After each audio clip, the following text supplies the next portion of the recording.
ربنا برضه. المحشي. المحشي يا شيخه اسكتي. ياسين ياسين، ايه يا بنتي؟ بعد اذنك تعالى ثانيه وهات البتنجان معاك وانت جاي. استنى ان شاء الله ربي يرضى. عايزه ايه؟ ايه انت كنت لابس وخارج ولا ايه؟ طب انا عايزاك في موضوع قبل ما تخرج. ايه كل دي محشي هتعملي ايه ده كله؟ ما خير ربنا كتير الحمد لله. يلا الحمد لله.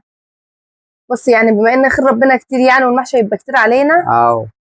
ما ايه رايك انا تتصل باخواتك تعزمهم، وانا جبت فرخه الصبح هروح اجيب فرخه كمان. انت بتقولي ايه؟ ايه سنون قلت حاجه غلط؟ اخوات مين يا حبيبتي اللي انا عازمهم؟ اخواتك. انت اتهبلت في دماغك؟ هناء وابتسام يا ياسين في ايه؟ انت اتهبلت في دماغك؟ هو انا اتهبلت عشان بقول لك اعزم اخواتك؟ خير ربنا كتير اهو الحمد لله. ده انا اعزم الغريب وما اعزمهمش. انت اتهبلتي؟ عند ربنا يا ياسين الكلام بتاعك ده عيب. عيب في حقك. ده انت اللي عيب اصلا. افرض الجيران سمعونا وانت بتتكلم كده يقول بيكره اخواته. ده اكتر ناس بيجيبوا في سيرتك وفي سيرتي. عند ربنا انت عارف عند ربنا حاجه عظيمه والله.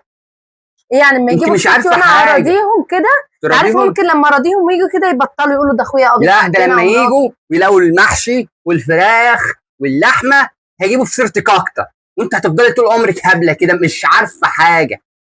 عند ربنا برضه. المحشي. المحشي يا شيخه اسكتي. يعني انت كده صح، وده الاكل المحشي والنعمه ديت كده صح. ماشي يا ياسين، وبشوف عقاب ربنا ليك هيبقى ايه. انا مش هتصل بيهم عشان بس اسمع كلامك بس خلاص. واحد بعد كده ما يعملش لحد احتباط.